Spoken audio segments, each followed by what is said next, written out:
Handichien, c'est une association nationale reconnue d'utilité publique qui forme et remet gratuitement des chiens d'assistance pour des personnes, adultes ou enfants, en situation de handicap ou de vulnérabilité. Je suis éducatrice de chiens d'assistance. Donc mon métier en gros c'est d'éduquer des chiens afin qu'ils puissent aider des personnes en situation de handicap. Et donc du coup je guide, j'apprends aux familles d'accueil comment faire avec les chiots pour leur apprendre aux chiots.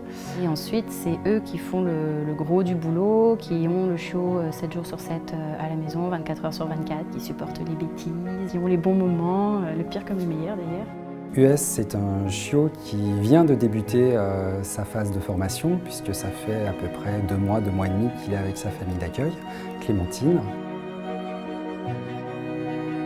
Être une famille d'accueil, ça va être essayer de rendre le chien à l'aise dans toute situation et donc le sociabiliser au maximum, tout en lui incluant une éducation de base qui lui servira pour sa formation future. US, pour le moment, c'est un bon petit chien, un peu feignant, une petite canaille qui commence à faire des petites bêtises, mais en soi c'est un bon petit chien, il est bien sympa. Donc lui, il a été sélectionné avec des critères stricts, que ce soit au niveau santé ou au niveau comportement.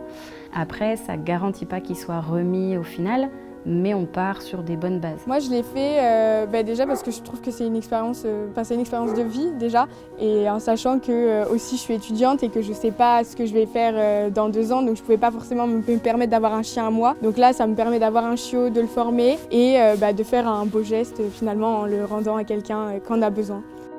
C'est de voir les sourires en fait des bénéficiaires derrière quand ils reçoivent leur chien. J'ai toujours un exemple qui me met un peu la larme à l'œil, donc je vais essayer de ne pas pleurer. Un petit garçon autiste qui n'aimait absolument pas le contact, en fait, qui n'a jamais serré ses parents dans leurs bras. À la fin de l'essai, on a dit bah voilà, ça y est, l'essai est terminé. Et il a été lui faire un bisou. Et les parents ont fondu en larmes, tout simplement.